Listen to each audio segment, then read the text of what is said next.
my time was out, and I couldn't capitalize on a couple of things, and his time was a lot better than mine tonight. Turn it over to the media for questions for Errol Spence Jr. Raise your hand and wait until you get the microphone. Right back here. Hey, Errol. Andreas here from the Sporting News. Errol, how was the weight cut for this fight? And I wanted to follow that with the second question. If the rematch had to be at 47, I know you said you want to be there again. Are you willing to do this rematch back at welterweight? Something I got to talk to my management about, but hopefully it's at 154. How was this particular weight cut? Was it a very difficult one, or did you feel at ease with the weight cut? I mean, it's always difficult, but, like I said, I don't make any excuses. The better man won tonight. One last question. What about Terrence surprised you the most? Was it his timing, his power? What surprised you? Nothing really surprised me. He was just like I thought. It just my timing wasn't good today. Questions for Errol Spence Jr. Hey, Errol, Keith Heidick from BoxingScene.com. What do you attribute your timing not being there to? Did you feel off physically or anything, or what was wrong in the fight? Yeah, felt a little off physically, but most times I get through it. So, I thought it was gonna be just like the other times, but I couldn't kick it up a notch. Errol, Sam Gordon here with the Las Vegas Review-Journal. How would you contextualize or describe Terrence's power, and when did you really get a feel for it for the first time tonight? I got a feel for his power, probably like first, second round. He's a strong dude, but everybody at this top level have some type of power. But I think because my time was out, he was catching me in between shots. Errol, Kevin Iole from Yahoo Sports. My question would be, your face was swelling up really badly. Were you having difficulty seeing as the fight progressed? No, I wasn't having difficulty seeing it all. I'm sorry. I said no, I didn't have difficulty seeing it all. Okay. And then lastly, did you feel when the fight started, did you feel good, or did you feel like it was, maybe one of those nights? I felt cool. I thought, I could definitely do enough to win the fight, but I felt good. And like I said, I'm not here to make any excuses. I'm a grown man. I decided to agree to the weight and get down to it, and that's what I did. So, take no excuses. Hats off to the champion tonight. Errol, straight back. Dan Raphael from Big Fight Weekend. I wanted to know, I know it's only a few minutes removed from the end of the fight. How do you think you're going to deal with this going forward, tomorrow, next week? Are you the kind of guy that's going to just bad night, shake it off, and all is good, or are you going to, stew over this for a while and it's going to hurt bad? Nah, I'm not going to stew over it at all. I did what I was supposed to do, regardless of the outcome or anything like that. Like I said, I was going to do something, and I promised everybody I was going to do it. So I did it as a man. I stood up on my word. So I'm definitely not going to sulk over this. I'm going to get right back and get to it, hopefully at 154 pounds. And Errol, even though, we know how big of a fight this was. Everybody talked about the historical significance of this fight all through the build-up, all for the last several years as we waited for it to happen. I wonder, it's happened. You go on the losing side of this one.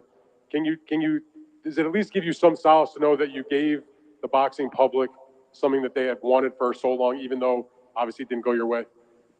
Definitely. It was exciting, the whole build up to it and leading up to it too. So it's something that I wouldn't change for nothing, and I'm definitely open to the rematch, and hopefully be at 154 pounds. Hey, thanks a lot, guys. Morgan Campbell from the New York Times. This question is for Derek or for Errol. Once Bud won a couple rounds and he started to get the momentum, what types of tactical adjustments did you guys want to be able to make?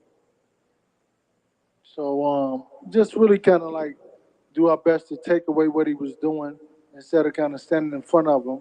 But I think that Errol, like you can notice, well, I can notice his time was off really bad, and he was standing in front of him. So I think that that's kind of was the thing. It was just the timing. Reaction time was a little slower, but it's okay. It's like life, and you come back, you deal with it, and you get better.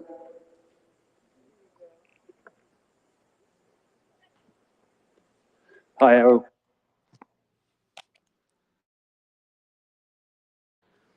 Yo, what is going on?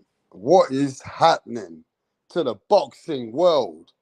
Everyone, smash that like button, subscribe to the channel. It's your host, Rapstar Boxing Knowledge. Yes. It's that time. It's that time that Errol Spence, there's a word out there now that Errol Spence is going to activate his rematch. The deadline is up now soon to activate the rematch. And Errol Spence, the truth, man down, strap season, big fish, is now coming back as the smaller fish, as the B side. The A side is now the B side. And Errol Spence is not making any excuses. He's going to swallow his pride. He's going to shut the fuck up. He ain't making no excuses, but he's going to activate that rematch. Now, yes, Errol Spence, before going into this fight, is the truth. The WBC, the WBA, the IBF, the man with the 3 belts. The #1 welterweight now is no longer #1. He is not just an underdog. He is a big underdog. Yes, he is a big underdog now. And now Terence Crawford is the ultimate favorite. The #1 pound for pound. Bud Crawford. Nobody can beat him now. He's looking like Terminator. They're saying that Bud Crawford can beat everybody now. They're saying that Bud Crawford can go up to 3 weight classes. 154, 160, 168, and beat everybody. Boxing fans have become Terence Crawford on awe. He's the king of American boxing, man. And it's just crazy how one fucking fight has made Bud Crawford into the ultimate star. And everybody now is the Bud Crawford believer. That he can fight Canelo Alvarez, bruh. People are saying that Bud Crawford can beat up Canelo. Man, people are on some big hype train now. Now Bud Crawford is the man. Everybody can't deny him. They believe he can beat anybody. Soon they're going to say, oh yeah, Bud Crawford can go and fight Usyk. Boxing fans get really hyped up over one fight. Boxing fans think that Bud Crawford is God. You know what I mean? Boxing fans think Bud Crawford is God, that he can beat Canelo Alvarez now, bro. I'm telling you, you got Sean Porter, fucking Oscar De La Hoya, all these boxing people in the world of boxing, not casuals, not boxing YouTube channels, bro. I'm talking about professional people. I'm talking about the Oscar De La Hoyas, mate. I'm talking about the Bernard Hopkins and the people around Oscar. And let's not forget the Sean Porters and all these guys are saying that Bud Crawford can beat everyone. But one guy is not going to take it. Whether you say that there should be no rematch activated, whether you believe that Errol Spence is finished, damaged goods, the guy is over, he can't do shit. Well, Errol Spence is just quiet right now. Because Errol Spence ain't going to have it. One thing about Errol Spence, he got some pride, he got his own ego, and he's just a man that ain't going to take it like that. He's still going to come for the rematch. And you know what? To be fair with you, you can't take that away from Errol Spence, bruv. Doesn't matter if you think he lost like that. Errol Spence was the top guy. He made that fight for you. He sacrificed that fight for you. He didn't even fight Keith Thurman. The motherfucker waited for fucking 16 months for just one fight with Terence Crawford, bro. He did that for us. He made sure that he said that I'm going to fight for the undisputed and I ain't doing shit else. I'm going to wait for Bud Crawford. While Bud Crawford was out there pricing himself out, Bud Crawford was out there doing all kinds of business plans. You know what I mean? And before you know it, he told Errol Spence to go fuck himself and go fight David Avenesian. Let's not forget that. Bud Crawford left Errol Spence hanging. Yeah? On that first negotiation, he left Errol Spence hanging and said, fuck you, I'm going to go get my 10 million from BLK Prime. And Errol Spence still waited. And Errol Spence still waited, bro. Spence still wanted that smoke. And now you want to take away that one chance that he's got. Now you're saying, he shouldn't activate the rematch. He's finished. He's damaged. Well, he don't give a fuck about what you think. The main thing is you can't take away from him what he wants. Because if anybody deserves the rematch, fuck how he lost, is Errol Spence. Because Errol Spence sacrificed, bro. He sacrificed. He stayed inactive. He couldn't even really cut that weight, but he still came to the fight. And now Errol Spence is going to do better, he believes. He believes in his heart, in his mind, that everything probably is a fuck up. That going in at 154, he'll have the resistance, the durability, and he'll have the strength, and he'll have the power. He believes that he'll have this power now. Right? But we got to remember this. Everybody's saying that Terence Crawford's going to have more power. Everybody's saying that Terence Crawford is going to be better at 154 as well. So what chance does Errol Spence have, bruh? What fucking chance does Errol Spence really have? If everybody thinks that Errol Spence is a nobody now, that he don't deserve a shot, that he can't win the rematch, well, let's see the fucking rematch now. I'm still with Spence. Hey, bro, I'm still rocking with Spence. I'm still rocking with him because I like his attitude. He's never lied to me. Errol Spence has never lied to me.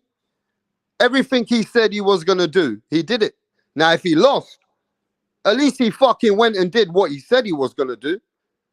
So I'm not going to take away from Errol Spence that he says he wants the rematch. Let's go. Let's see it.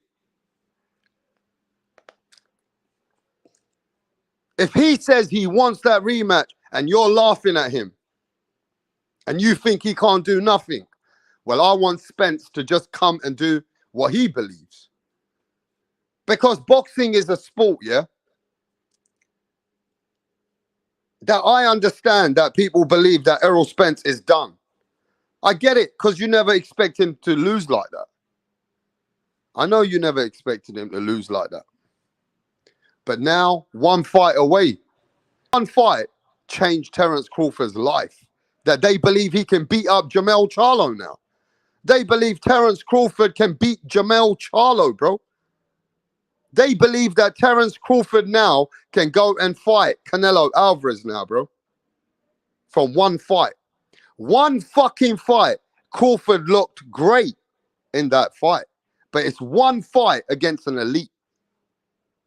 Yeah? Now, Crawford is God.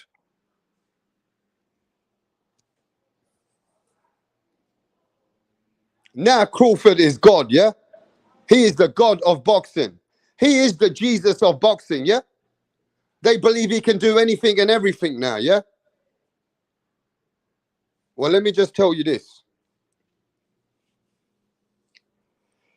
If you look at the fights with Crawford versus Porter, Crawford versus David Avenesian, even Crawford versus Jose Benavidez Jr. Yes, he's on two of the No, wait. With Porter, he was losing some rounds. With Porter, it was still a tough back and forth. Velasquez, the same Velasquez that Virgil Ortiz beat him up and stopped him. That Velasquez gave a cheeky shot to Crawford on the inside and made Crawford go on the floor. I'm just letting you know. Crawford's not untouchable. He's great. He's great. But he's a human being and he's not untouchable, bruv. He's not untouchable. It's just that he's done amazingly well in that fight with Errol Spence.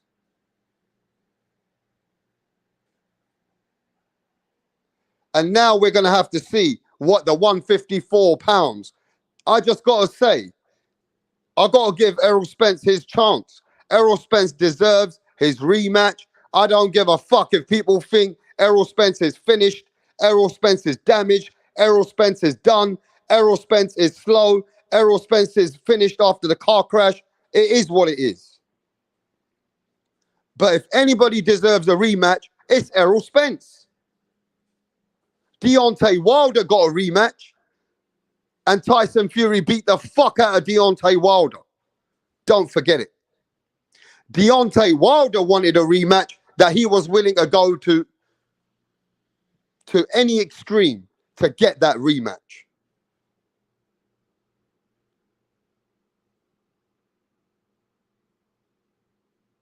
He was willing to go to any extreme to get that rematch. So now that Errol Spence is going to wants his rematch.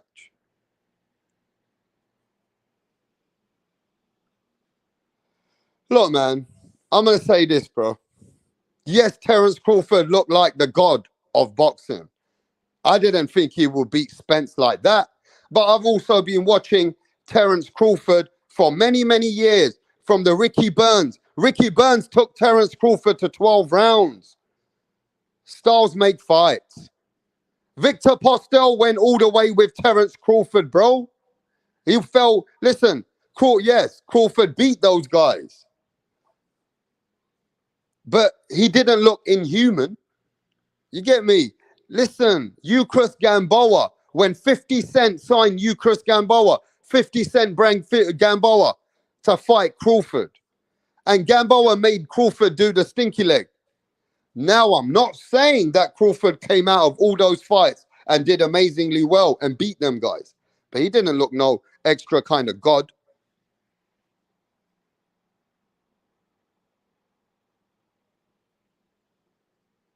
He wouldn't look like no god. Listen, you have off nights in boxing. Let me tell you how this motherfucking works. And I'm going to prove it to you right now. Teofimo Lopez, motherfucker. When Teofimo Lopez had an off night, and George Kambosos looks like God. George Kambosos looks like God. On that day, the Australian kid, George Kambosos, became the emperor. Motherfucker. Teofimo had a bad night. It happens. This is boxing, bro. This is boxing. Sometimes you just don't have the greatest night. You know what I mean? Things happen leading up to the camp. Things happen on the leading up. Maybe Errol Spence had some injuries. Now I have heard Errol Spence did get injured. Now I'm not making no excuses for Errol Spence because Errol Spence ain't making no excuses for himself.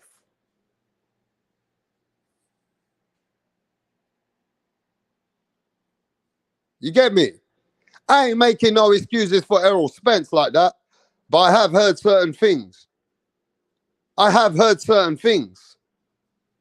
Just like Teofimo Lopez, bro. Teo Lopez had problems in the fight. Leading up to the fight, you're not perfect. You're a human fucking being. Remember that. Remember this in your life. You're a human being. Things happen.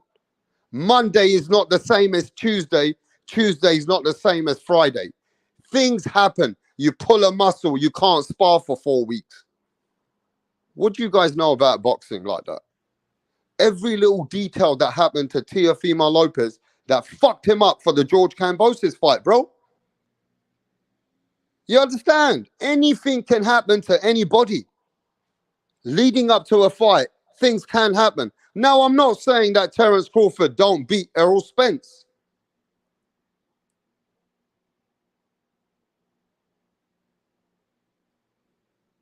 Okay? I'm not saying that Terence Crawford don't beat Errol Spence.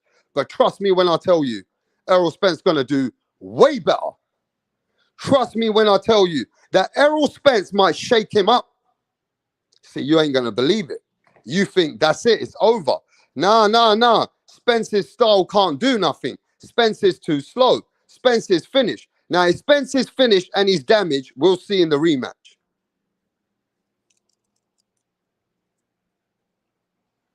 If Spence is finished or damaged, bruv, I'll see you in the rematch. Now, smash the fucking like button. Subscribe to the channel and support the channel, bruv. Now, let me tell you this, bro. If there's any issues with Errol Spence, we're going to definitely see at 154 now.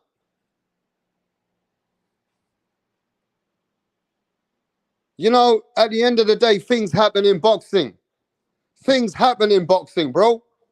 And maybe there's something that really bad has happened that Errol Spence ain't saying nothing. Like, even till today, yeah, Teofimo Lopez had problems with his lungs, but he still took the fight. Teofimo Lopez had problem with his lung, but he still took the fight. Now, nobody gives a fuck, but the truth is the truth. If Teofimo Lopez came in normal, with no problems, like he did with Josh Taylor, what's he going to do to George Kambosos? You get what I mean? It's gonna change. Now, I'm not saying it's like that with Terence Crawford and Errol Spence. I'm not saying that, bro. What I'm saying is Errol Spence going to do way better if he had issues. That is something I'm saying. That is something I'm saying. So the way I look at it, bro, is I see a lot of people. Ah, man, Spence shouldn't activate the rematch. Oh, man, Errol Spence should not be fighting again. Oh, man, Errol Spence is damaged. Yo, man, Errol Spence is finished. Nah, man. Well, listen. You same bitch motherfucking fans were complaining that Errol Spence won't fight in Crawford.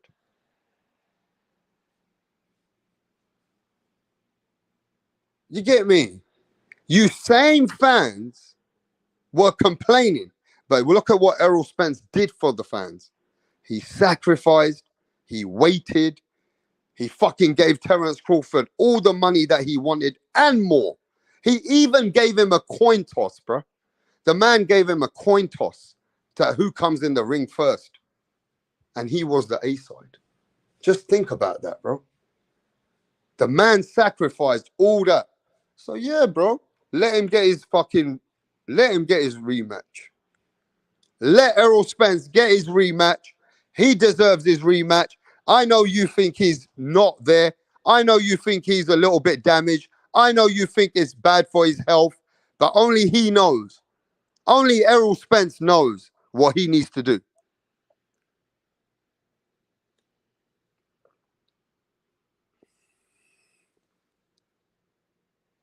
Only you can say what you want.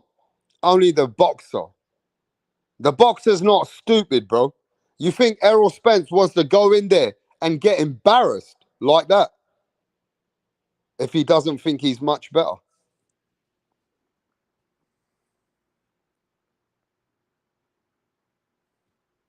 Now, he did it for his own money as well, of course. Can't deny that. But the fans got what they want. The fans got what they want, and it's because of Errol Spence. You understand? So let's just go here with it. At the end of the day, going forward, Errol Spence rematches Bud Crawford at 154. And they probably make the fight in February or March. They're probably going to make that fight in March January of March. I would have thought March gives Errol Spence enough time and they get another big fight going in 2024 in the beginning. But yo, give me a sec and I'll be back.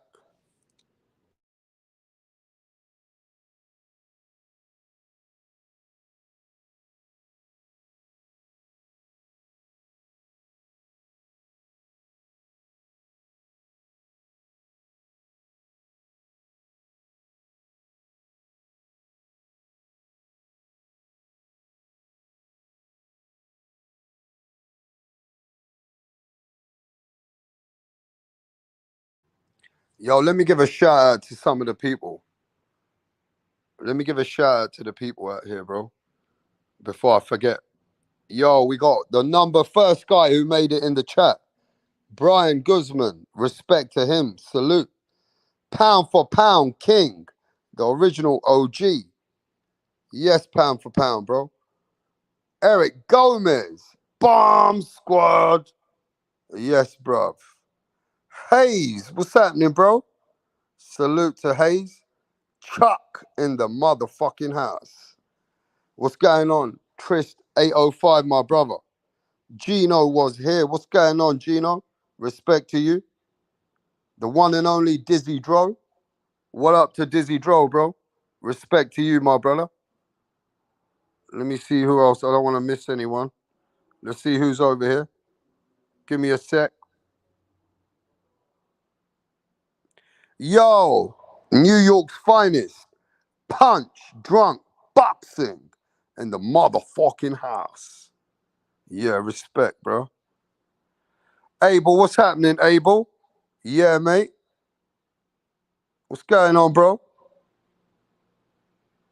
Yo, Doctor.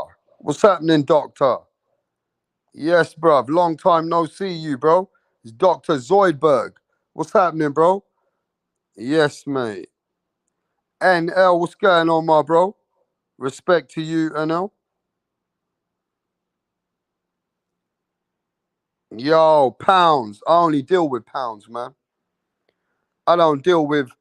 I try not. Listen. I do have a US dollar account. I have a euro account, but I deal with pounds. I'm all about pounds, but I think you got to recognize the pound is the strongest in the world. You get me, bruv? The pound is the strongest in the world. Don't play with the pound. Yo, Isaac, what's happening, Isaac? You all right there, bro? Respect to you. Yo, Alonzo. Yes, bruv. Wagwan. Alonzo, amazing. Yes, brethren.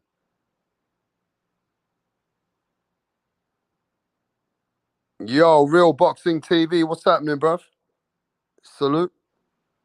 Man 509. What's happening, bro? Yes, man 509. Any boxing fan, what's going on, brother? Yes, yes. Any boxing fan, what's happening? Let me catch everyone.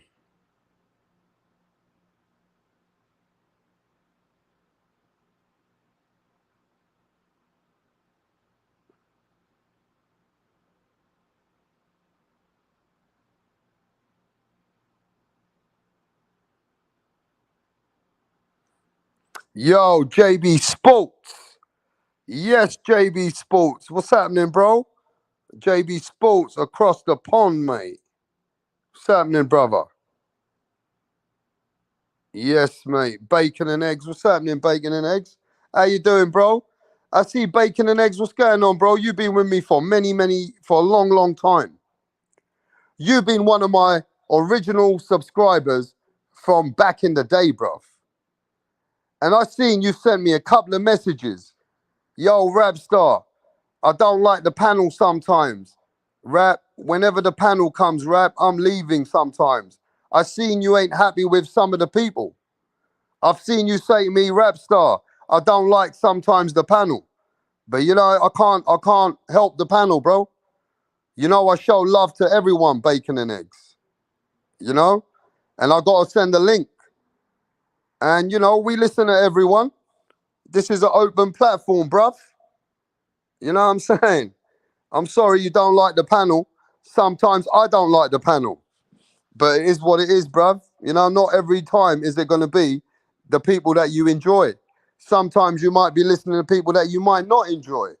It is what it is, bacon and eggs. But you know, fuck it, bruv. Life's too short about complaining.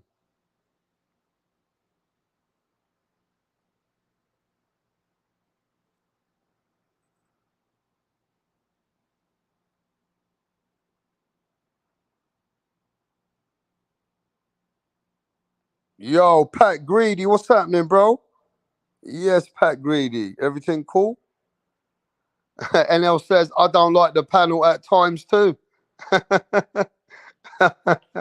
Ain't my fault, bruv.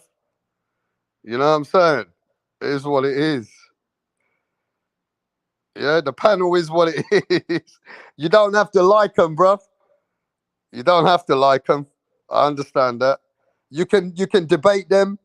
You can disagree with them. You can call them out. Ain't like you can't tell them. You know what I mean? Slide and counter. What's going on, bro? Yes, slide and counter. Respect to you. Yeah, man. It's just a race talk that has hit the panel of late toxic cunts that can't be at times. I can't. I know what you mean. I know what you mean, bacon and eggs. But look, they're all grown men, mate. You know what I mean, bruv? They're all grown men. And most of the people who get in it with each other, let's be honest, it's always our American brothers, isn't it, really? You know what I mean? I think the American brothers, they get a bit into it with each other. You know what I'm saying, bruv? I can't help it. I'm not around. Some of the times I just leave them to it. Bruv, I'm leaving them to it. You know what I'm saying? I'm not even around. I'm letting them talk their talk and I'm back and forth. I'm doing other things while the panel speaks. I'm running my Amazon account. I'm running my online business. I'm working on a project. You know what I'm saying, bruv? This boxing is just for fun. You know that. This boxing don't pay me shit. But whatever little bit it has been doing, I appreciate it. But it's just, it's just a very small channel, bruv. So I got other things that I do. So I can't totally focus on this. Let the panel speak. People need to be grown men. You know what I'm saying? People need to be fucking grown men, bruv. Yeah? At the end of the day, I'm hoping this channel gets bigger one day as well and gets more support. I'm hoping. But I ain't got my hopes up that high. Look, I can make a lot of effort for this channel. I'm supposed to have Benavides here last week. I was supposed to have Devin Haney and his dad here once. I just don't chase all this shit.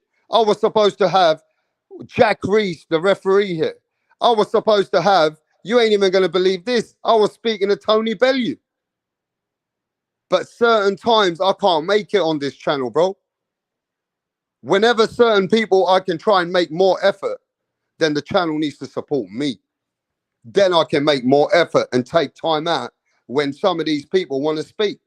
But to be fair, I just like having a little bit of fun when I can mix it in. You know what I'm saying? We just got to have a bit of fun. And I'm just going to have fun with this channel. You get what I'm saying? It's a little side thing that we do here. I got a lot of passion for boxing. And I do love boxing. I'm a hardcore boxing fan for many years. You get me? So hopefully, one day this channel makes it even bigger. So yeah, I'm going to keep the gig going. And we're going to keep the car moving. And we'll see what happens. But yeah, man. Let's talk about Errol Spence versus Crawford right now on this rematch. Let's talk about Errol Spence versus Crawford on this rematch, bro. Hey, bacon and eggs, email me. I sell a lot of shit, bro. I sell a lot of gadgets. I get a lot of stuff from overseas. I sell unlocked phones. I sell iPads. I sell a lot of shit, mate. Trust me. You know what I mean? And yeah, I've got a drop shipping going on. Yeah, so if you email me one day, I'll send you a few things. I mean, I'll send you a list. But listen to this. Terence Crawford is probably licking his lips, thinking the rematch is easier, right? Errol Spence is looking to do better. So this rematch is still going to be big. It's not going to be as big. You get me? It's not going to be as big. But at the end of the day, still everyone's eyes are going to be on this fight, bruv, to see if Spence can do better. Everybody does think in the back of their head, some people, that something's wrong with Spence. Spence did not come at his right pace. He wasn't fit. Something was off with Errol Spence from day one. Even from when he was walking, he looked like he was high. He looked like he was smoking that Cali Kush. The whole thing was a bit off. Errol Spence was off. He come in with some big, beefy looking elephant man. Big, beefy guy. Fucking Errol Spence is the A side. And he comes in with this fucking teddy bear. And, you know, a song about Texas. I'm from Texas. You better watch that stop sign. You better watch that stop sign. Don't fuck with Texas. I said, what kind of song is this? And who the fuck is he walking in with, bruv? Who the fuck was that guy that you walked in with a Texas song? Don't fuck with Texas. We are the Cowboys and we got the fucking Indians. I said, what the fuck is this? I said, this whole thing looks weird. And he walks in and it was like corny, bruv. It was cheesy, mate. You know what I mean? You better watch the stop sign. Don't come to Texas, bitch. I was like, this is some stupid shit. But anyway, and then you got, and then the B side, the guy with the one belt, Terence Bud Crawford, comes in with the GOAT, comes in with nobody else but Marshall Mathers, bruv. Eminem. Comes in with fucking Eminem. Bro, he came in with the fucking GOAT. And the way that he came in with the fishnet, I said, fucking hell, bro. Terence Crawford's taking over. Motherfucker, the way he came in with fucking Eminem. Bro, I'm telling you now, man. Bud Crawford came strong. That's one of the sickest walkouts I've seen. A quiet guy walking out with fishnets. Yeah? I mean, I've seen better walkouts like back in the day, for sure. You know what I mean? I've seen some sick walkouts back in the day. But boy, did Terence Crawford come like a fucking OG. Yeah? Fucking the whole world is watching Eminem and Crawford walk to the fucking ring. I said, shit's on sight. And boy, he fucking came and he did what he did. He did what he did, bro. And that's it. That's all she wrote. So now I want Errol Spence to come in there. I want Errol Spence to come in there with Nas. I want Errol Spence to come in there with Nas. Motherfuckers. Come in there with the fucking OG like Nas. Come in there with fucking Snoop Dogg. Fuck it. Come in there with fucking Dr. Dre. Motherfucker, the GOAT. Bring out fucking Eminem's godfather. Bring out Eminem's dad. Dr. Dre. Yeah? Fucking bring something, man. Don't be bringing that fat teddy bear singing about fucking Texas, mate. I want to see some badass fucking ring walk. You get me? But who would you have wanted Errol Spence to bring out? If Terence Bud Crawford bring out Eminem, who would you want Errol Spence to bring out if you think next man's got Eminem? Who would you think he needs to bring? Let me see the chat. What competes with Terence Crawford and Eminem? SPM from Texas. I don't know who that is, bro. I don't know who the fuck that is, but I gotta check him out. Donald Trump. Yeah, that's funny. Bring out Donald fucking Trump, mate. Now, come on.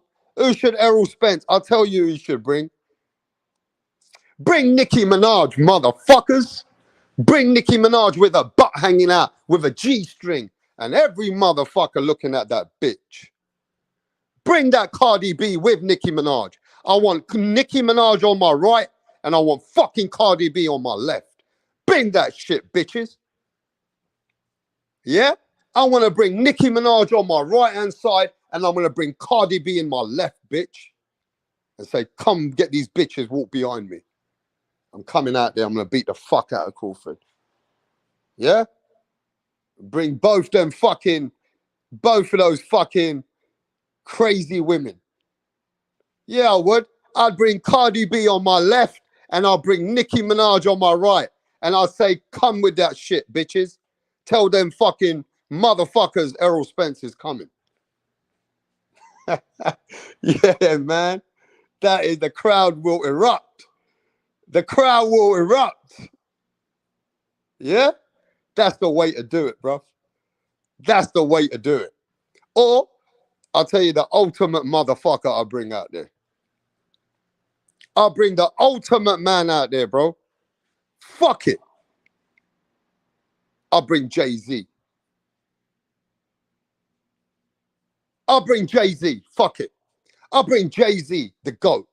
Motherfuckers, I'll bring the man, Jay-Z. Now tell me what I'm doing. I'll fucking come there with Jay-Z. Ain't nobody fucking with me. Fuck Eminem. Fuck Eminem. I will bring out Jay-Z, mate. Trust me. You get me? Because you need to fucking compete with what Crawford has done. You need to compete with what Crawford has done. You get what I'm saying? You got to compete with what Crawford has done. Now imagine this. If he had bring Eminem, I'd bring Jay-Z, motherfucker. And you know what? Let's fucking get that song, Renegade. You sing half the Renegade, I'll come with the other half of Renegade, motherfuckers. You start off with Renegade, and I'll bring the other half of Renegade. And we just take over the whole show. Jay-Z going to die, says Gino. You know what? Fuck it.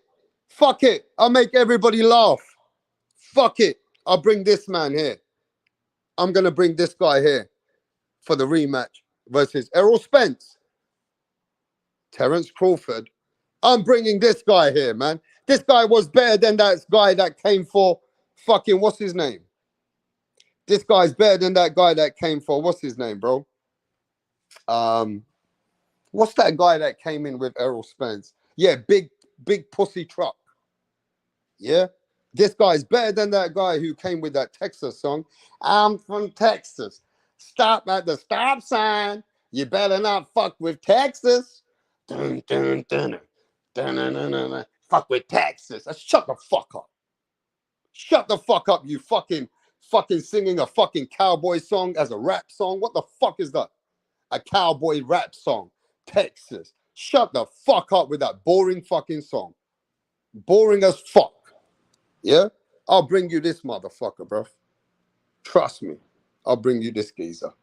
What up? How are you? I'm great. Can we meet you? My name is Tunde Tupac, aka the Rap Killer. Tunde Tupac. The Rap Flexer. Kill them all. Your name is Tunde Tupac. Tunde Tupac. You can write the Rap Killer there. But Tunde is your name. Okay. Yes. Okay. Thank you. Tunde, with your dressing, I know the kind of song that you're about to present. Yes. So you want to tell us about it? just rap game. I kill the rap game because the haters want us down, but they're not going to get us. You don't need to tell us about the haters now. Rappers, right? You're a Yes. rapper. Rapper. Good. Let's hear you. Check it. Ha ha. Check it. Ha ha ha. Check it. Check it. Check it. I rule everywhere. I rule. They want to take me down, but they cannot take me down. Yeah. I rule New York. I rule Lagos to Atlanta. We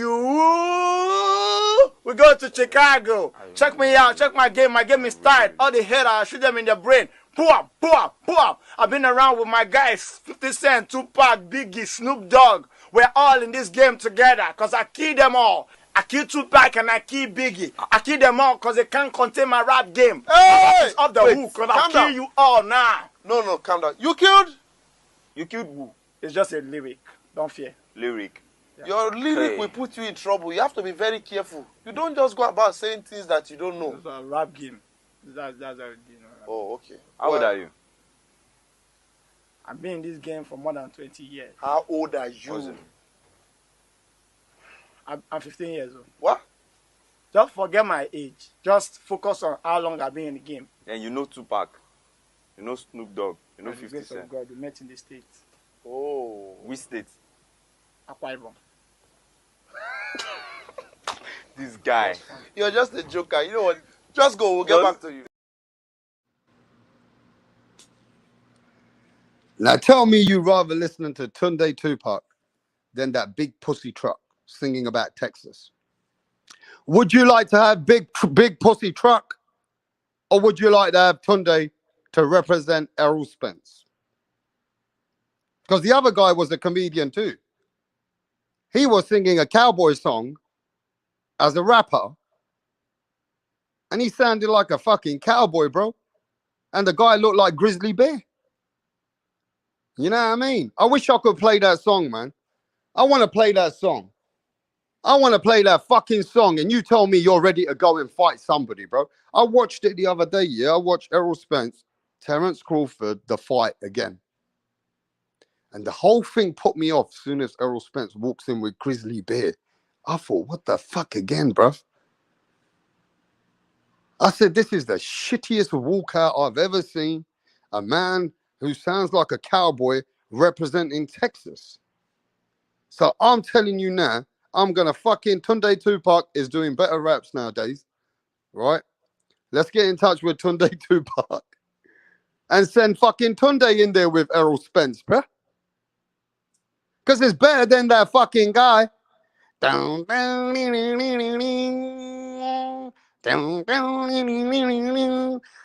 from Texas. You better stop at the stop sign. You bitch. Don't fuck with Texas. We're those cowboys.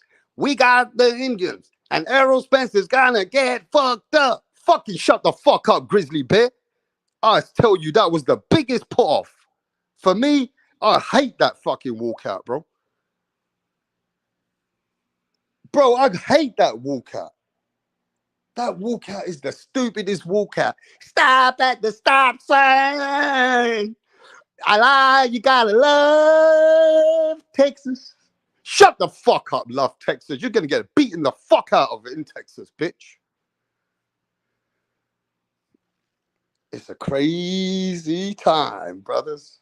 Hey, listen. Hey, yo, Real Boxing says, calm down and have a cup of tea. Nah, man. I got that energy today, bro. We're gonna have some fun out here, bro. We're cooking. We're cooking, Grizzly Bear. Fucking Errol Spence's dumb bitch walk.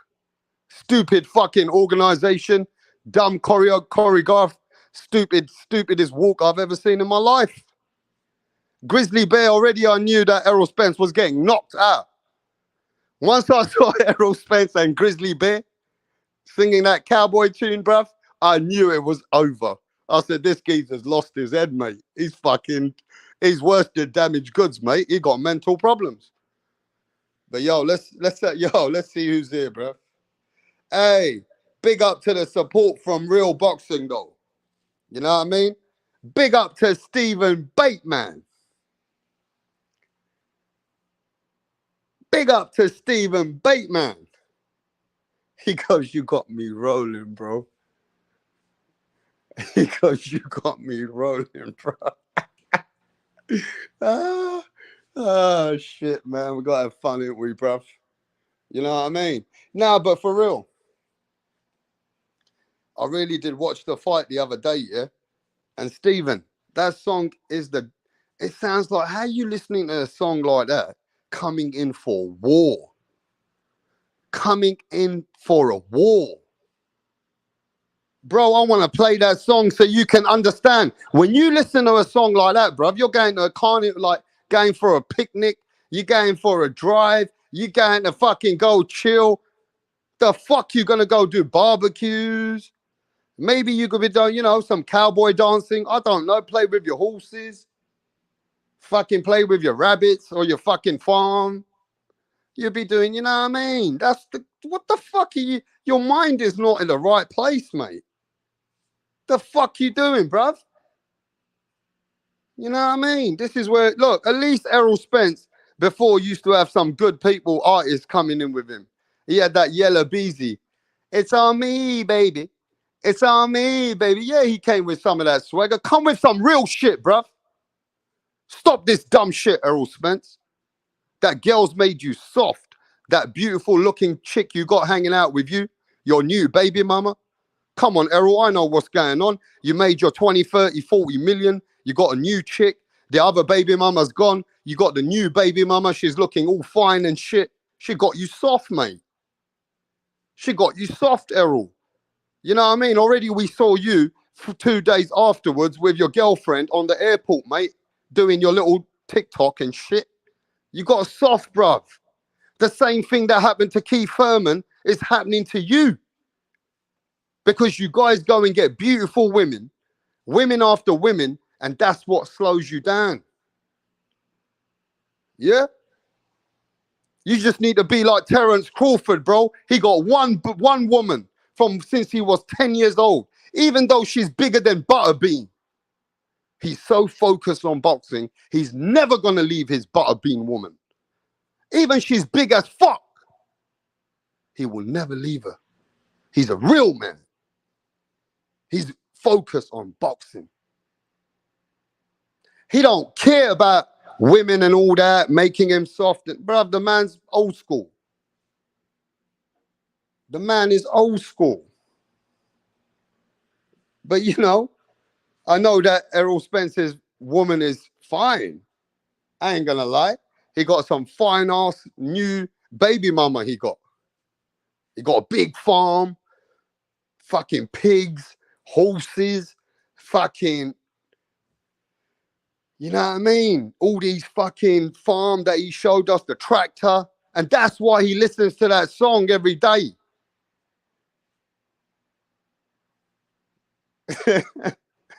That's what he does, bruv. He listens to that song every day.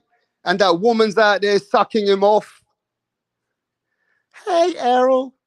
You like my butt, Errol? You like my boobies? I know you like me. She's got it going on, bruv. He bought her a Maybach.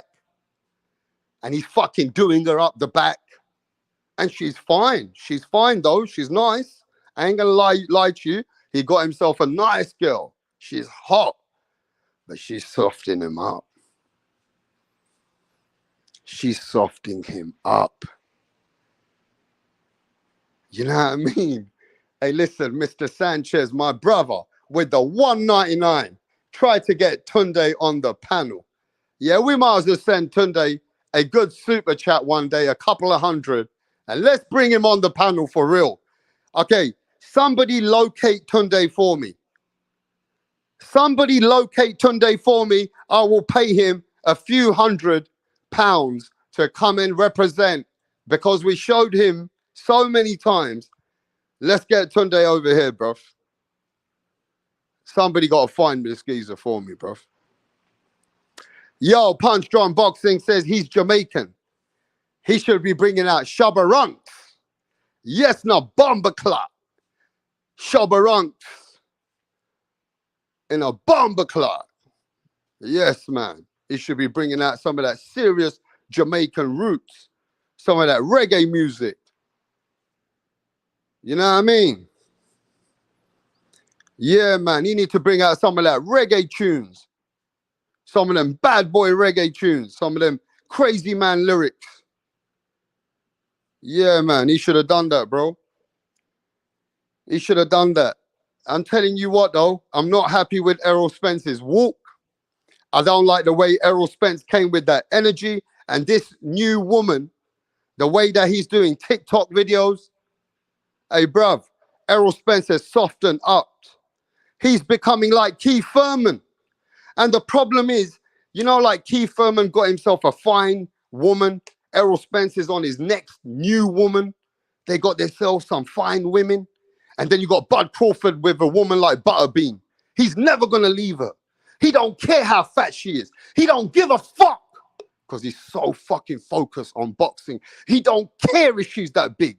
He don't even need a couch. He can just lie down on his woman.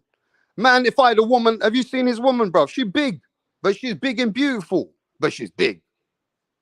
But she is big. When I say she's big, she's big. Trust me when I tell you. She's twice the size of him. Yo, Terence Bud Crawford's woman's twice the size of him. He don't care. Because he's focused. He's focused on one motherfucking thing.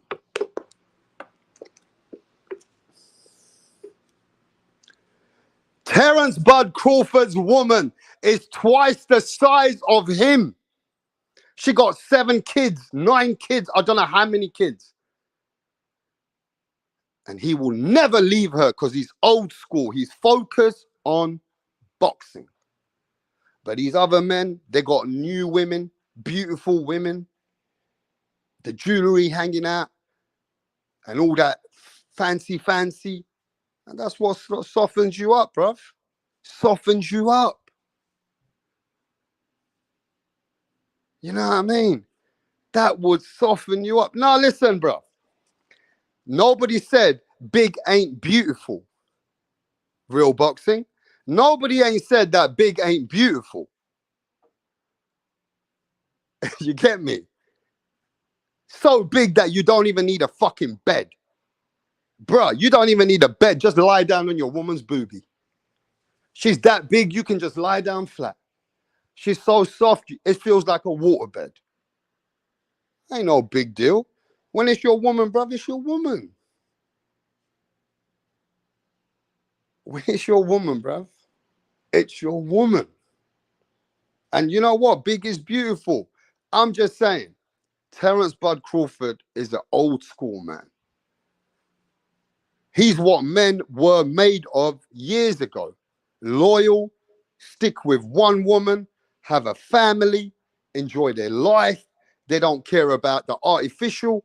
They're not into the materialistic stuff. These are real, old school, grinding, real people that's made it. And he hasn't even, but he knows who he is.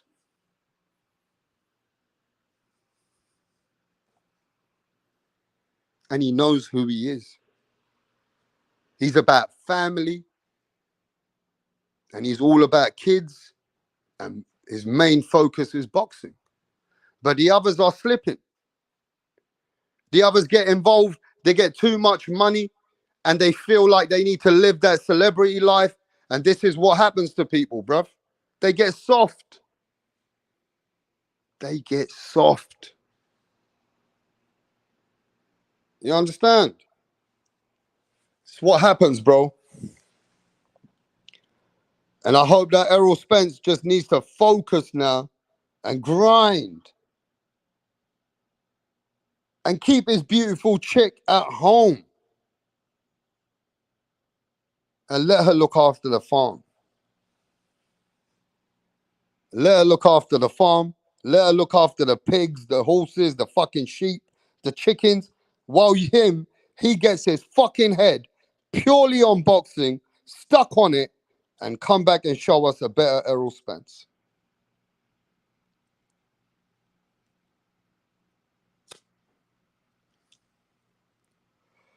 But yo, give me a minute, bro. Let me get my girlfriend here, Tracy.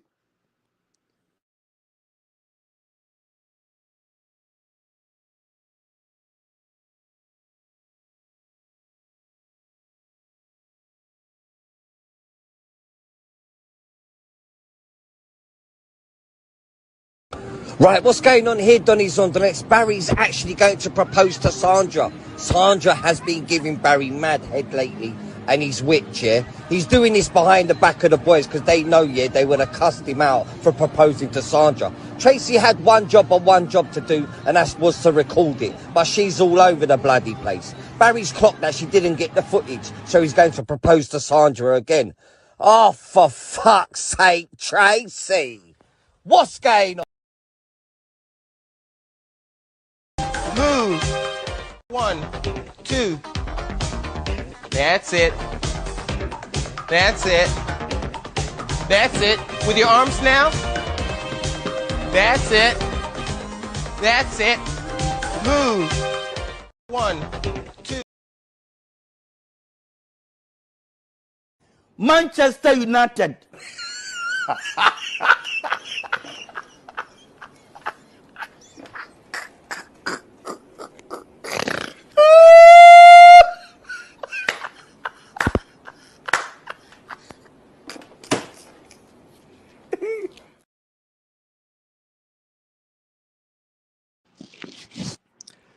Now, I understand, right,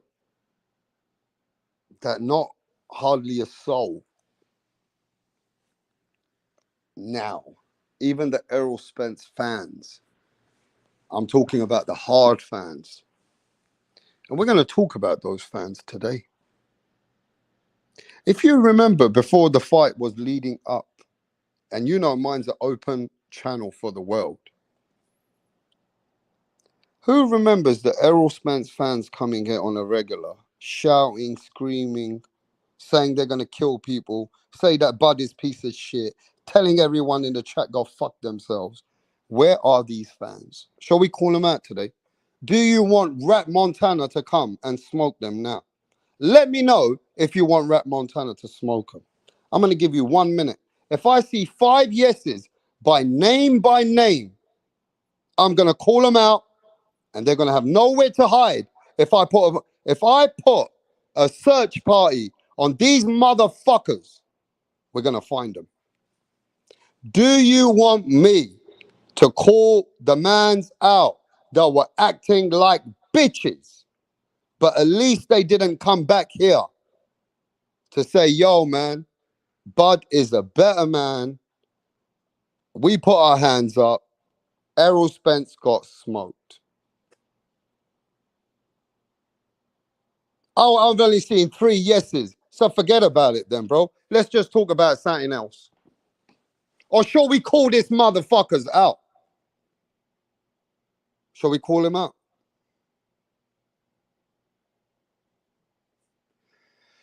All right, there's only one main... Look. All right, let's call him out.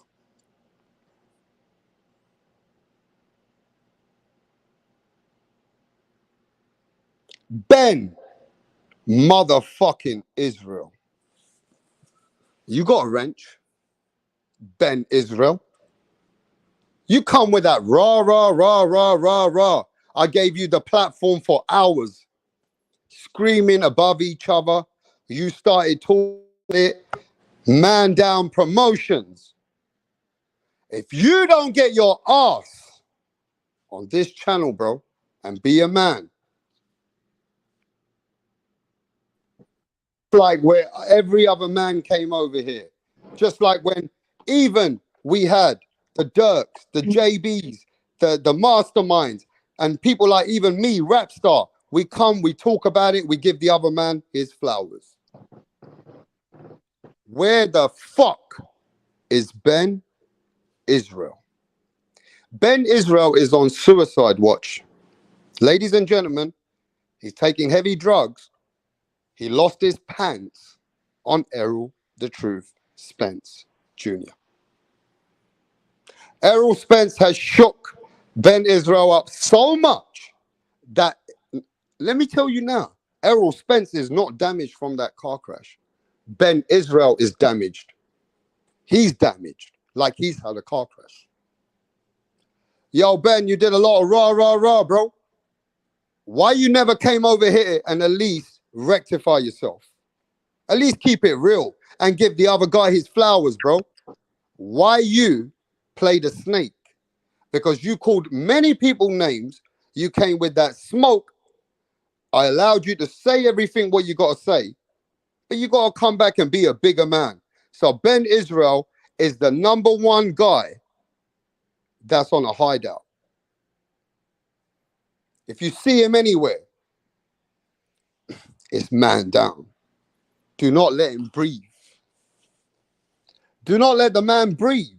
Put it on him. Slander the guy because that is a very two-faced little bitch. When he didn't come here to give Crawford his respect, that's a cunt. I'm calling Ben Israel out. And he's got a wrench. He can easily come back and rectify this, and maybe we'll think he's a bigger man. But we'll see. Ben, today is your last day, bro. Otherwise, everyone in this chat knows you're a bitch. Today is the only fucking day, Ben, that we might be able to give you a pass. Anyway, JB, what's happening, bro? What's going on, Rap Star? Hey, man, Errol Spence, Crawford. If this rematch is to take place, a lot of people have given up on him. There's not one boxing soul, even his own fans, not one person has said to me he can win anymore, the rematch. But he himself, JB, if he activates it, he don't care what you say. He don't care what the fans say.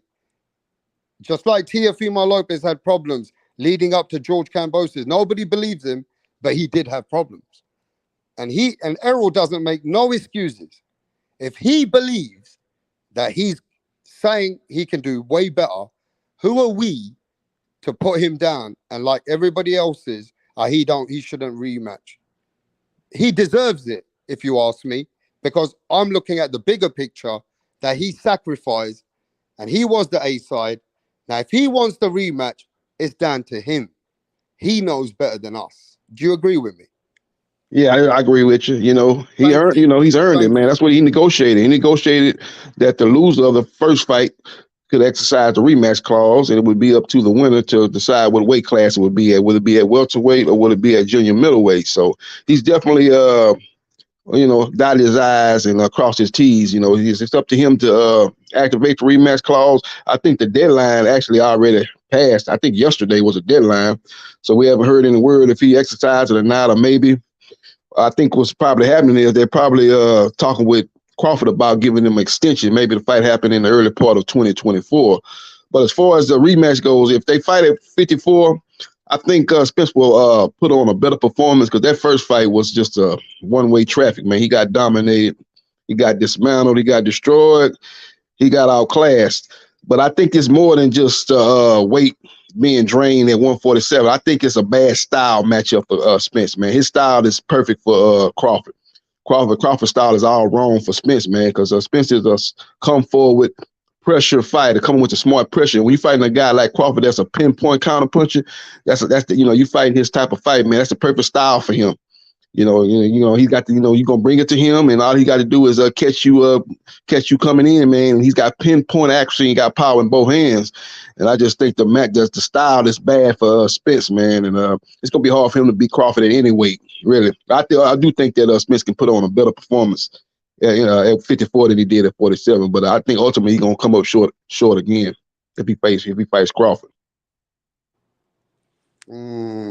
Now, we know he's going to come short again, but as a man, he wants to put a better account of himself. He wants to show he can hang in there because I feel like, he got outclassed.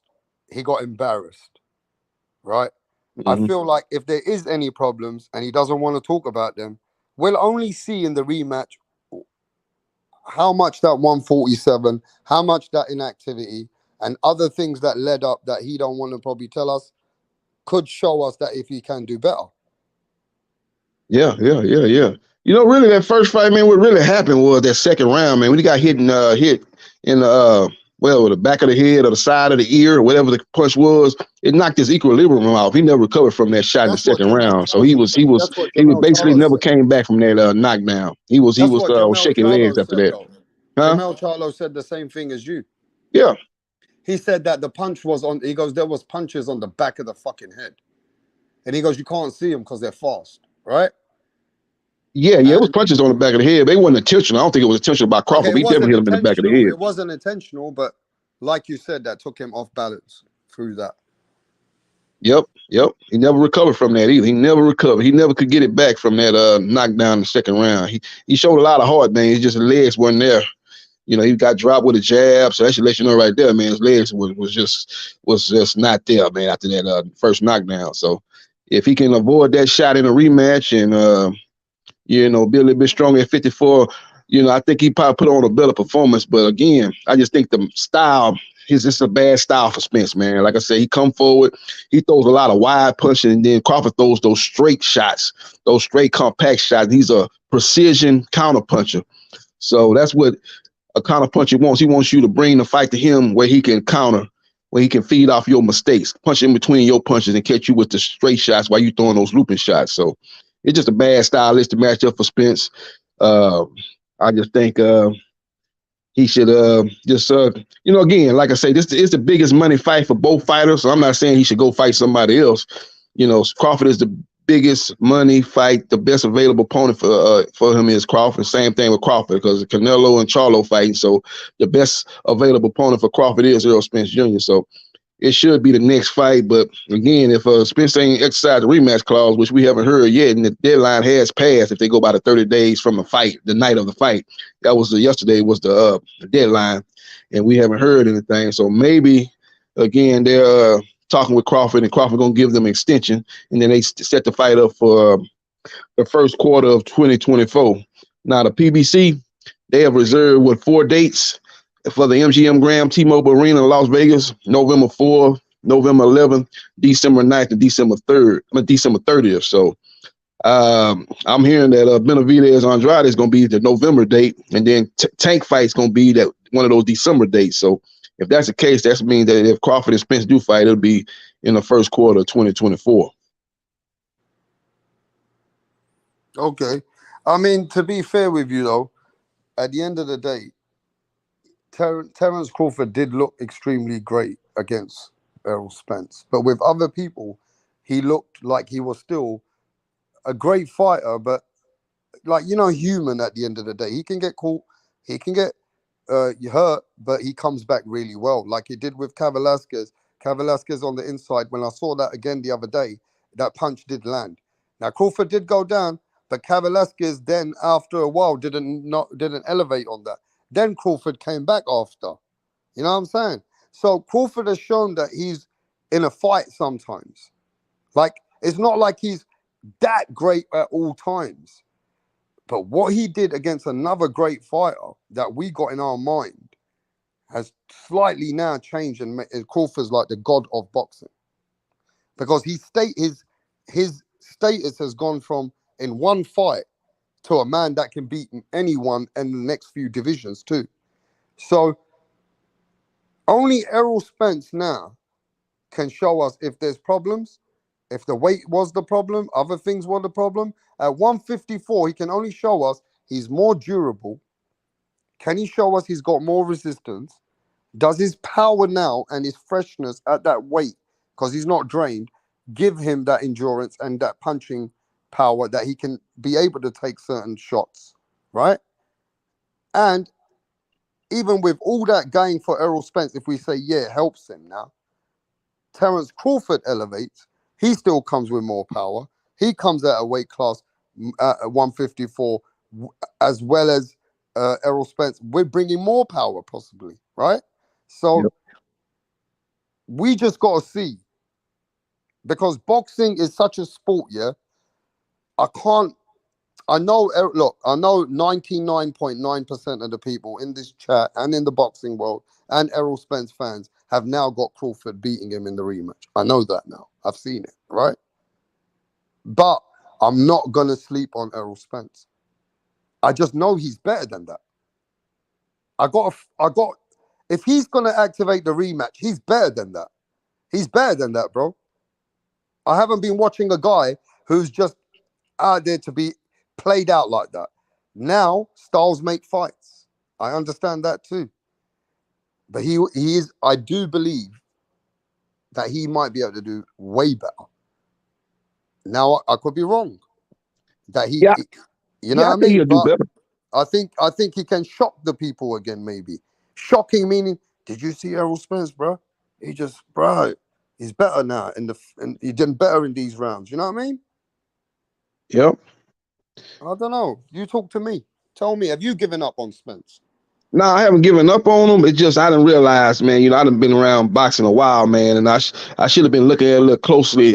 When I first broke that fight down, I thought it was a 50-50 fight, but I did say that Spence would have to worry about Crawford catching him in between punches, man, because he's a precision counter puncher. But I thought his chin would be able to hold up. But again, he got caught with a shot in the back of the head, and he never recovered from that. So I don't know. I don't know for a fact that if he can take Crawford shots, when he catch them shots to the head, to the jaw. I don't know if he can take those shots or not, because really the shot that really was his ultimate demise was a shot in the back of his head. He never recovered from it, knocked his equilibrium out. So at 154, he should be stronger. But like I say, it's still a case of styles, man. Styles make fights, and I think it's just a bad style matchup, man. Keith Thurman said this in the interview, man. He felt that his style and Crawford's style will give Errol Spence Jr. problems because both of those guys are very athletic. Both of those guys have hand speed. But the difference between Thurman and Crawford is a precision counter puncher. Thurman throw those looping shots too, but he has great footwork, just like Crawford. He's very athletic. So he felt that both of those styles are going to give Spence problems. He felt that both of those styles were styles that Spence have never been in a ring with. And he got in the ring with that style against Crawford, and you've seen what happened. So it's going to be very interesting to see once they go up to 154. He'll be much stronger. He won't be drained, and he'll be hopefully coming in with a better game plan. JB, there's two ways. There's two ways this works. You got people saying that somebody drinking some good beer. Yeah, somebody drinking some good root beer, didn't it? Yeah. So you got some people saying that Errol Spence is damaged goods now. You'll see he needs to retire. Then you got some people saying, like me, he's better than that. Okay? And then you got some people saying, well, you know what? Styles make fights. He'll always lose, and he's always going to lose that way with Terence Crawford. Now, let me ask the chat simple question. If there is a rematch at 154, does anybody in this chat believe that the fight's going to be easier for Crawford? This will answer all questions now. Or will Errol Spence, do you believe, will do better? Will it be easier for Crawford or better? So I put easier or better for Errol Spence. Easier for Crawford or better for Errol Spence. Let me see where you guys are with that. Is it going to be easier for Crawford or is it going to be better for Errol Spence is going to do better than last time? That's the big question here.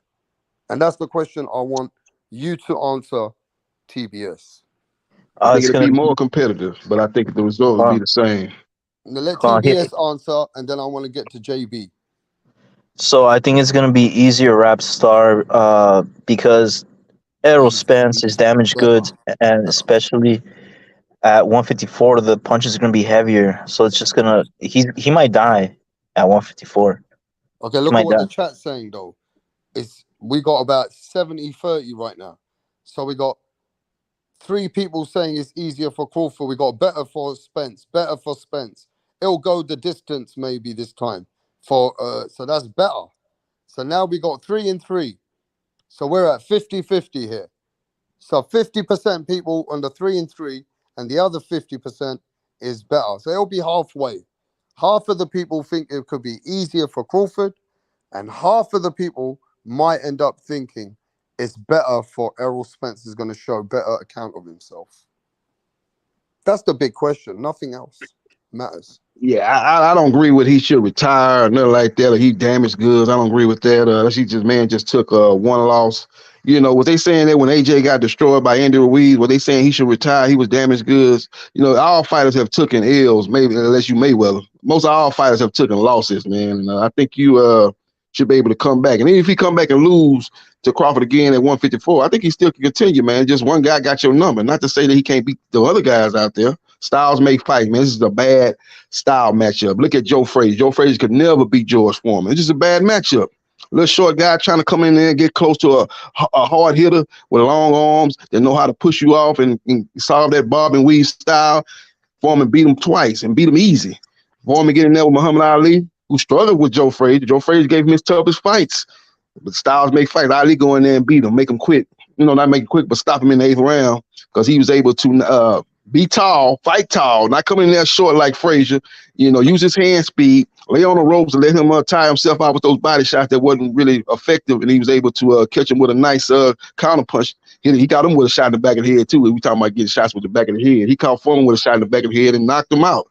So Styles make fights, and that's what it's all about. I just think Crawford's style is all wrong for Spence, but I still think Spence can beat a lot of the guys at 54, or even some guys at 160. So he can continue to become a world champion in multi divisions. So I don't think he should retire at all. Crawford is an all-time great. Ain't nothing wrong with losing. You're going to see that in this fight. This fight is going to tell you whether he is still should be there, and if he gets beaten up easier, then maybe you might change your mind, JB, and come back on my channel and say, no, I think it depends on how he look and what transpired in the fight exactly. If he get beat, and he got stopped in the 7th round or something like that, he should have got stopped 2 rounds earlier, but he got stopped in the 7th round. If he get beat get stopped in the 3rd round and get beat every round and look like but that and look bad and stuff like that, and can't stand up with the punches, then maybe we can revisit that discussion. But right now, we shouldn't be talking about the man should retire. He damaged good. All right, well, let me based say off this of then. one Let me bad say night. this then. A man who's credible source, right? That I say that he comes up with some boxing info that is very credible is Punch Drunk Boxing. And he's saying Spence can win the next fight with Crawford. Are you trolling, Punch? He might be. You are the only one in the chat. Now I'm saying it myself, and so is JB, that he can do better. Something tells me that if he's fucked up like Teofimo, which was Teofimo going in against George Kambosos, but you know that we know all about Teo, and Spence don't want to say anything, then maybe there could be problems with Errol Spence. But I'm going to ask this question one more time. Does anybody in the chat still believe Errol Spence can beat Terence Crawford?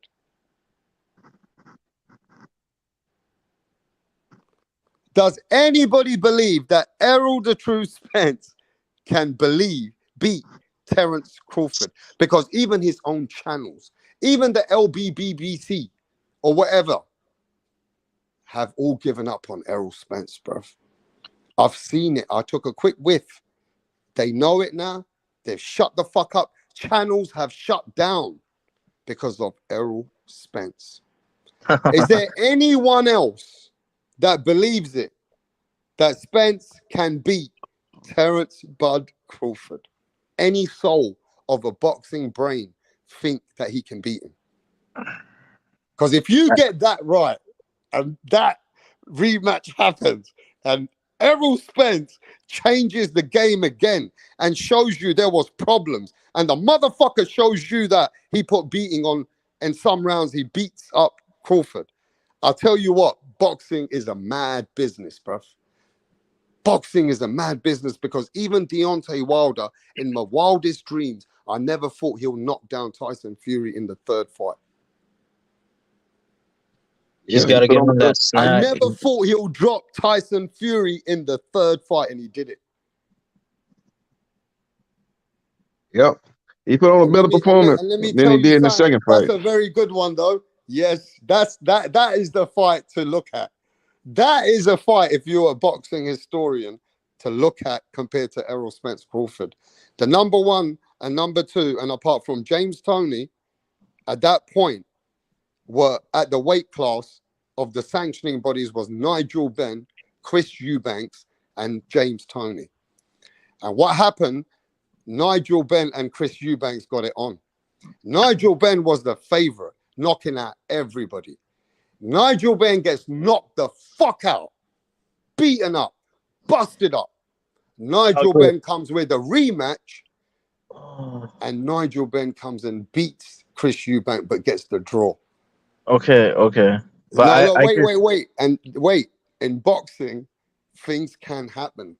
Yeah, look, I'm just saying, you all given up on Spence. Yeah, I've seen it. Even the Spence channels, boxing scientists, they fucking shut their channels down, bro. right. They've shut their channels down because they've given up in boxing now because they were all high on Errol Spence. Well, they weren't boxing fans; they were just Spence fans. And you know what? Okay, like That's a I good get one it. though. Nigel Benn versus Chris Eubanks though. I like that one because This is what I don't understand is people did not want to see Canelo versus Bivol. They said, "Oh, it was such a fucking dominant performance." But Canelo didn't even hit canvas. This guy got destroyed. He got fucking knocked out, and people want to see it. Like, damn, I don't get the double standards. Well, he got a yeah, but rematch that's clause, what and it's in the happens. Look, contract though. It but was look, you can negotiated say before the what you first want, fight. bro. That's the Canelo difference. got a rematch clause too. Okay, but With look, Bill? Yeah. Yeah. Evidently, the rematch clause, there wasn't no weight at the rematch clause. Because Bibba wanted to fight at 168, and Canelo, first of all, went and filed Triple G, so that pretty much made the rematch clause null and void because he didn't want to fight. He didn't want to fight him next after he lost to him. He fought Triple G, and then we tried to go revisit. He wanted to fight at No, he 175, did and want to fight. Bibba wanted to fight at 168. He like, I already beat you at yeah, 175. but What's in it for me? you Let me guys are go just fight for your talking the belts talk. at Boxing 168. And Canelo was scientists, like, nah. nah, I don't want to do that. I want to say this though, boxing scientists. Remember this, yeah? When Wilder got beaten the fuck out of him. When Wilder still came for the rematch, and everybody, most people were saying, nah, man, we don't want to watch that trilogy, bro. We want to watch the undisputed between Fury and Anthony Joshua. Remember that? And Wilder still carried on fighting for the rematch, right? And when he got the rematch, even though Wilder got knocked out, Deontay Wilder gets way more respect today from everybody in boxing in the world because he's a warrior. He'll go back and say, nah, man, I'm going to give it my best. And that is a real fighter, bro. That's a man that don't care what you got to say, what JB's got to say, what I got to say, what anybody in the chat's got to say. That man has a killer instinct in himself. He knows he ain't done the best. He can do better. And he also had Why should we take that away from Errol Spence, bruv? He deserves that. Yeah, he also had a rematch clause too, just like Errol got one. You know, that's people don't want to realize. Fury tried to run off into the sunset and fight Joshua, and you know he had an ironclad contract for a rematch with Wilder. Wilder had to take it to arbitration, and he eventually got the third fight. So that's what it is, man. It's in the contract. So, you know, a lot of people probably But don't I want to will see it say because of the this, first though. fight, but if Spence exercised a rematch clause like Wilder did, there's going to be another fight. So, Look, JB, you've been around boxing a bit longer than us. I want you to answer this question. You've seen boxing different decades and how fans are today than what they were before. Over one fight, JB, one motherfucking fight, every fighter, this boxing generation, even included me, I ain't gonna lie, I'm part of the boxing YTBC. I'm part of the boxing, you know what I mean, today's generation. And I put my hands up sometimes when I see one fighter lose like that. Back in the day, I see everyone saying, nah, man, that fight is done. Nah, bruv, you see that? He lost like that. He's done. He's gone. He's done. Nah, he ain't what he was.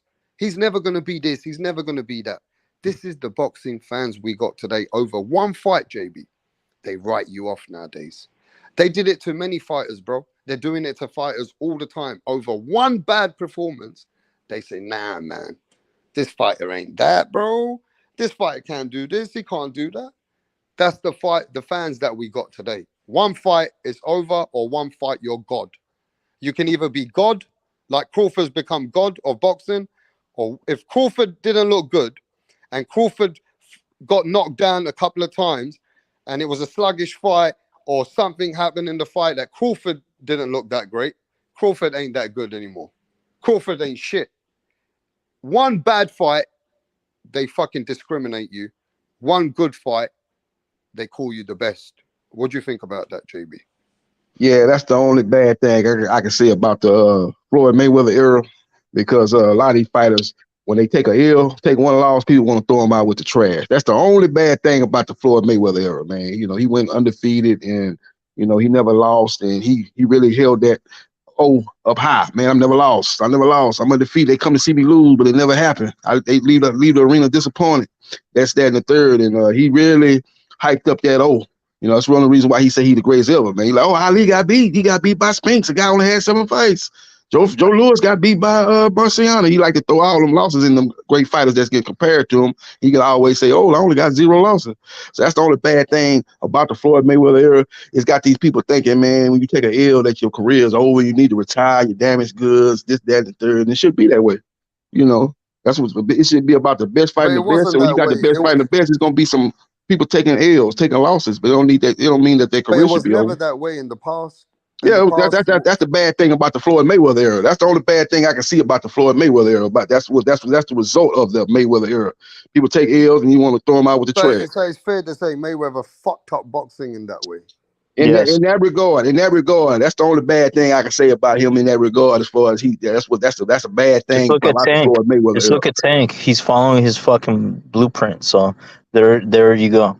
You know, Floyd started the whole belts don't matter movement. He said belts just collect dust. But you know where TBS he fucked it up? The difference with Floyd is he did create all his legacy and then he started doing that. And when he started doing that, he fucked everyone else up because everyone else didn't do what Floyd Mayweather do. Now they're just keeping their O's. Floyd at least went up divisions and beat many champions, and then he fucked everyone up with all these fighters. Canelo surpassed him. Canelo has surpassed Floyd Mayweather. That's in your opinion, though, right?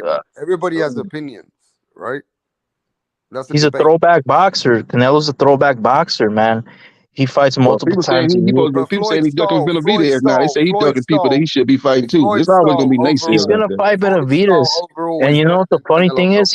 He doesn't have to fight him, but he's gonna fight him because he's not. I don't think he's gonna fight Benavidez. We'll see. I don't think he's gonna fight Benavidez myself. In this 3-fight deal, I don't think he's gonna fight. I got $1,000 bet with Mirage that he will. So I'm confident. I put my money. Benavidez Senior. I put my money where my mouth is. Okay, Benavidez Senior, the guy that trained Benavidez Jr., he said he don't think the fight gonna happen. He said he don't think the fight gonna happen. So he got inside knowledge. He said he don't think the fight gonna happen. He said that the other day. He said that like yesterday. He don't think the fight gonna happen. He don't think Canelo gonna fight them. Canelo said he ain't fighting no more Mexican fighters. I don't know why y'all act like he didn't say that. He said he ain't fighting no more Mexican fighters, and he's been holding true to his word. So I don't know why y'all still talking about that. That's what they said about. I don't think he's scared of Benavidez. I don't think he's scared of Benavidez as far as that go. I just think after that Julio Cesar Chavez Jr. fight, that left a bad taste in his mouth. He's not fighting any more Mexican fighters.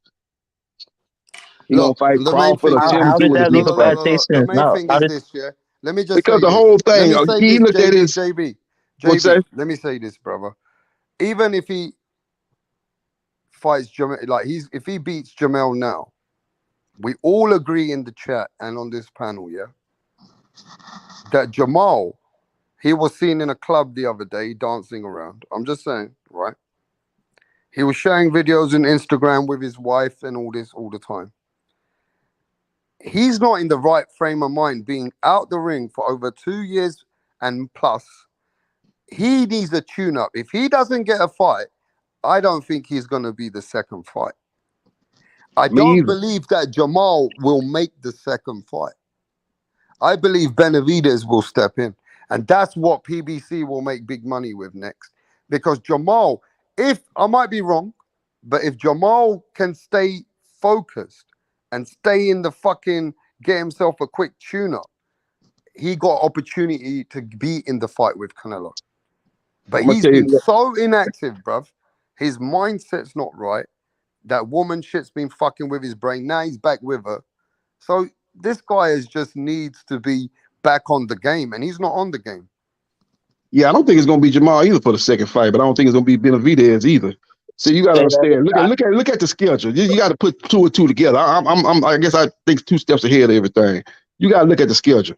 You got Canelo versus Charlo September 30th. What fight you have 2 weeks later? Let me tell you, you got Tim Tszyu versus Brian Mendoza. Tim Tszyu gonna be in Vegas during that fight week. He say he gonna be at the fight and he gonna call out the winner. Now if he beat Mendoza, he gonna be the WBO junior middleweight champion. He move up 2 weight classes and fight Canelo. That you bringing in the Australian market, the US market, and the Mexican market. That fight do big business. That's gonna probably be the next fight. Either him or maybe Crawford. You know what I'm saying? So or maybe do Tim Tszyu then Crawford. Maybe Okay, do we Crawford got then Tim somebody Tszyu. who's put a super chat. Benavidez ain't gonna get the fight. JB, this super chat's for you. Rider of the Storm has put this in for you. You say Canelo avoiding Benavidez, but when they asked Benavidez, he said, no, learn the facts. He said, no. He said, learn the facts, bro, instead of running the narratives. He's telling you that you're running narratives. Okay, Shout out to Rider of the Storm. Okay, Shout out to Rider of the Rider of Storm. Storm. When the last time Canelo fought a Mexican fighter? I answered that for you. That was a rhetorical question, Rider of Storm. It was 2016. He fought Julio Cesar Chavez Jr. What year is this now, Rider of the Storm? That's another rhetorical question. In 2023, it's been 7 years later, Rider of the Storm. So it's facts over feelings. You know, you can talk about he gonna fight Benavidez, but he told you out his own mouth that he ain't fighting any more Mexican fighters, and he haven't fought one since 2016. Before we bring others in. So let's look at the facts. If it's been 7 years, Canelo did say, he said that the media are a fucking bunch of idiots. He said, I don't want to fight. No, he said, I don't want to fight Mexican fighters. Not because I give a fuck about anybody. I'm the cabron. He said, I'm cabron. I fucking fight anyone. He says, but I don't want to put a beating on my Mexican people anymore because I've reached a status like a Mayweather, he's saying, in other words, that I don't want to fight my Mexican people. Why should I have to fight them and beat them when I can beat everybody else? So I feel a certain way in my brain because I'm a Mexican top Carlito and I don't want to fight them anymore because I've made it to that status. He feels like that. Yeah, that's all I'm saying. Yeah. I mean, at the end of the day, bro, Look, okay, that's how he feels. And he's put himself in that status, right? Like a Mayweather, that if he doesn't want to fight a Mexican brother, that's how he feels about his Mexican people.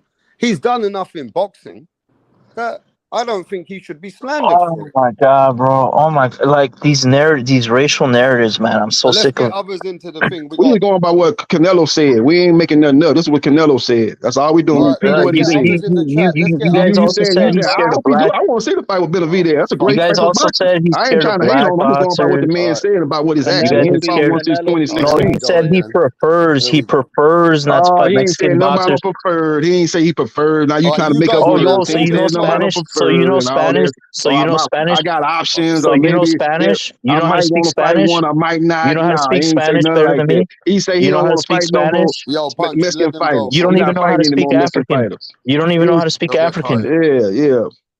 You also, you know Spanish. What you talking You know about African? Spanish. I'm from You know America, man. I'm from Spanish. America, man. You know Boy, you was a Spanish. Canelo fanboy, boy. You If know I ever heard Spanish one. better You than was me? a Canelo fanboy. You get on here and cheerlead for Canelo every chance you get, man. Goddamn, you love any other fighter outside of Canelo Alvarez? Hey, mute this guy. Mute this guy. God damn. Come on, man. Respect. Nah, you can't handle the truth, TB. You're a Canelo fanboy. You go with him. You can go with him afterwards, bro. I call it like I see it. You're a fanboy. I can't even get a word in, rap. I can't even get a fucking word in. Yo, JB. What you gotta say about it, rap star? JB, you can get as much as you want smoke. I'm gonna go have my breakfast. I want to have get your the breakfast, most man. smoke. And TBS, you better not hold back either in a minute. But let's get Punch. Let's get Punch on the show. What's happening, Punch? What's good? What's good? Yeah, man. Man. People getting crazy at each other already. Yeah. I think Earl Spence got a chance. I still think Bud will beat him, but I think he got a chance. You know what I'm saying? He was undefeated. He was a champion. He should get his rematch, even though the rematch is gonna be in the timetables where Bud is gonna respect Earl Spence because Earl Spence gave him the opportunity. So if forget about the rematch clause and the timetables, because the timetables already, the time to activate already passed. But Bud is going, whenever Earl's ready for the fight, Bud is going to give it to him. Yep. Good. So that's positive. It's the best money fight available for both fighters, so it's probably gonna happen again at 54. Can I get to the super chat? Yeah, bro.